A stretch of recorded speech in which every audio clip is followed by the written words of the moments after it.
Have you ever looked back on your life and thought, what if I had chosen differently? What if I had spoken up? What if I had loved more or feared less? These questions echo in our minds like ghostly whispers, shaping our mood, influencing our decisions, and haunting our quietest moments. But what happens when we let go of these what-ifs? What if we could live beyond regret and remorse? Welcome back to our channel, where we unravel the human experience through ancient insights and spiritual truths. Today's journey is a profound one, a deep dive into the heart of our longing, our missed chances, and the freedom that waits on the other side of letting go. Let's begin with a truth that stings before it soothes. The past cannot be changed. What happened, happened. You did what you did. Others did what they did. And it cannot be undone. The clock does not turn backward. But while the past itself is unchangeable, your relationship to it is not. The great spiritual masters understood this. They didn't teach us to erase our pasts. They taught us how to make peace with them, how to hold them gently, learn from them, and ultimately release them. Regret is the suffering that arises when we resist the past. We wish something had been different. We think, if only, and yet, every moment of suffering we experience through regret is happening now, not in the past. We recreate our pain through memory and resistance. There's a story of an old monk who, in his youth, had been a soldier. He had taken lives, caused suffering, and carried immense guilt for decades. One day, he approached his teacher and said, "Master, I cannot forgive myself. I've committed unforgivable acts." The master replied, "Then begin now to live in a way that heals the world.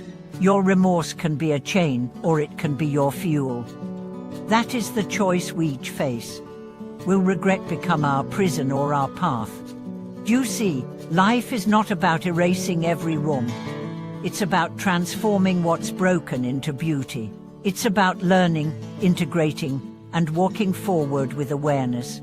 Let me ask you this. Can you see how the very mistakes you regret shaped your growth? How the heartbreak taught you compassion? How the loss made you appreciate presence? How the silence led you to finally speak your truth? The past is not a curse. It's a curriculum. When we get stuck in what-ifs, we freeze the flow of life. We become spectators of our own stories, watching reruns instead of writing new chapters. But the truth is, you are not the story. You are the storyteller. You are not the past. You are the presence that can reframe it. Many of us confuse regret with responsibility. We think, if I let go of regret, am I letting myself off the hook? But accountability does not require self-torment. In fact, true responsibility begins when we stop indulging in guilt and start creating change. Forgiveness plays a crucial role here. Forgiveness is not saying what happened was okay. It's saying, I choose not to carry this anymore. You forgive others so they no longer control your inner peace. You forgive yourself so you can reclaim your worth. Try this simple practice. Sit quietly. Close your eyes. Bring to mind a moment you regret. Feel the pain, not to punish yourself, but to honor it. Then whisper, I see you. I'm learning from you. I release you. Breathe. Repeat. Let your breath become the wine that carries the weight away. Sometimes, our regrets are not about actions, but inactions, the love not spoken, the chance not taken, the truth not lived. These hurt because they reveal who we wish we had been. But here's the miracle. Every moment offers a new chance to become that person now. You didn't say, I love you then. Say it today. You didn't take the risk. Take it now. You didn't show up fully. Start showing up now. Life is not a linear path, it's a spiral. Every lesson returns until it's fully embraced. There's a beautiful saying, the wound is where the light enters you. Your regrets are not blemishes, they are openings. Every tear you've shed over the past has softened you. Every ache was deepened your capacity to feel. And every choice you wish you could redo, has made you more awake. Let me share another story. A woman in her 70s attended a retreat. During a sharing circle, she wept. I lived most of my life afraid. I stayed quiet. I made myself small. I regret it so much. The teacher asked, "What would you say to your younger self?" She paused, then said, "I'd say, you were braver than you knew, and it's not too late." The group was silent. Then someone whispered, "It's not too late," and the room transformed. It is never too late to live a new way. Even if you cannot undo an action, you can transform its legacy.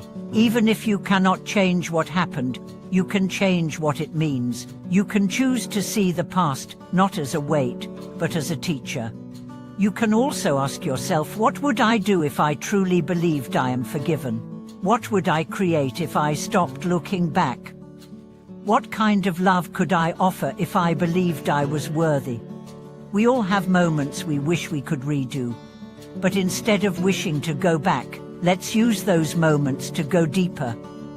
Into humility, into honesty, into the kind of growth that doesn't deny the past but transcends it. To live without what-ifs, it doesn't mean to forget your past. It means to befriend it, to extract its wisdom, to bow to it and say, "Thank you for showing me what matters." Regret can become reverence. Remorse can become renewal.